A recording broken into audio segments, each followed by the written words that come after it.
जय महाराज जी की आप सभी को प्रखर प्रेरणा। एकदा स्वामी विवेकानंद ने संसार के नवनिर्माण की आवश्यकता का प्रतिपादन करते हुए कहा, यदि मुझे सच्चा आत्मसमर्पण करने वाले केवल 20 लोक सेवक ही मिल जाए तो मैं भी दुनिया का नक्शा बदल दूंगा। वहां उपस्थित सभी लोगों ने उनके भाषण को बहुत पसंद किया और सराहना भी की, पर सच्चे आत्मसमर्पण वाली मांग को पूरा करने के लिए एक भी तैयार नहीं हुआ।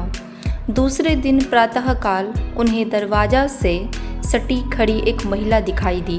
वहाँ हाथ जोड़े खड़ी थी। स्वामी जी ने उनसे इतनी सुबह आने का प्रयोजन पूछा तो उन्होंने रूठे कंठ और भरी आंखों से कहा, कल आपने दुनिया का नक्शा बदलने के लिए सच्चे मन से आत्मसमर्पण करने वाले 20 साथियों की मांग की थी। 19 कहाँ से आएंगे यह तो मैं नहीं जानती, पर एक मैं आपके सामने हूँ। इस समर्पित मन और मस्तिष्क आप जो चाहे उपयोग करें। महिला की बात सुन स्वामी विवेकानंद जी गदगद हो गए। इस भद्र महिला को लेकर वे भारत आए, जिसने साध्वी के रूप में नवनिर्माण के लिए अनुपम कार्य किए। वह महिला थी भगिनी निवेदिता, जिनका पूर्व नाम था मिस नोबल। भगिनी निवेदिता, जिनका पूर्व नाम था मिस नोबल। आज का विशेष अनुभव, हमने तो तुम्हारी झोली भर दी है। मेरा नाम मयंक कुंद्रा है और मैं उत्तम नगर दिल्ली का रहने वाला हूँ। एक दिन मैंने साधना में स्वयं को महाराज श्री के कक्ष में बैठे हुए देखा। महाराज श्री अपने आसन पर विराजमान थे और उनके श्री चरणों में बैठा हुआ था मेरी आँखें अपने प्यारे सतगुरु को देख आंसुओं से भीगी हुई थी। महाराज जी के समक्ष एक छोटी सी सेटी रखी हुई थी और उस पर एक गोल कुशन भी रखा हुआ था। महाराज श्री ने अपने दिव्य चरण क्रॉस करते हुए उस गोल कुशन पर रखे हुए थे। मैंने अपने दोनों हाथों को अंजुली बनाई और रोते हुए महाराज श्री से कहा, महाराज जी, मुझे डर लगता है कि कहीं मेरी झोली खाली ही न रह जाए।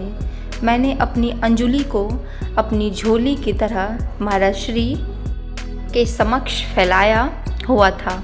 महाराज श्री के समक्ष अपने हृदय के भावों को रखकर मैं सिर झुकाकर जोर जोर से रोने लगा। अपने साधक की ऐसी स्थिति को देख करुणा के सागर सतगुरु भी द्रवित हो उठे। महाराज श्री ने सोफे के दोनों साइड्स को पकड़ा और बैठे बैठे ही अपने दोनों श्री चरण मेरी अंजुली में रख दिए। मेरा मुख अब भी नीचे ही था और मैं भीतर प्रार्थना से जुड़ा हुआ था कि इसके पश्चात महाराज श्री बड़े ही स्नेह से भरकर बोले, कौन कहता है कि तुम्हारी झोली खाली है? देखो, हमने तो तुम्हारी झोली भर दी है। मैंने जैसे ही अपना सिर उठाकर देखा तो महाराज श्री के दोनों श्री चरण मेरी अंजुली में रखे हुए थे। अंतरात्मा गदगद हो गई थी और फिर महाराज श्री मेरे भीतर उत्साह भरते हुए बोले, अभी तो तुम्हें बहुत बड़े बड़े और विशेष कार्य करने हैं, इसलिए सदैव सकारात्मक रहना है। और ऐसी ही दिव्य व सच्ची अनुभूति अगर आप लोगों के जीवन में भी घटती है तो अपने अंतः अनुभूतियों को दिव्य ज्योति जागृति संस्थान अंतः अनुभूति हेल्पलाइन नंबर पे अवश्य रजिस्टर कराएं, अवश्य दर्ज कराएं और अपने डेली के आने वाले अनुभवों को अवश्य पढ़ें और अपने फ्रेंड्स और रिलेटिव में भी इन अनुभवों को अवश्य शेयर करें। जय महाराज जी की आप सभी को।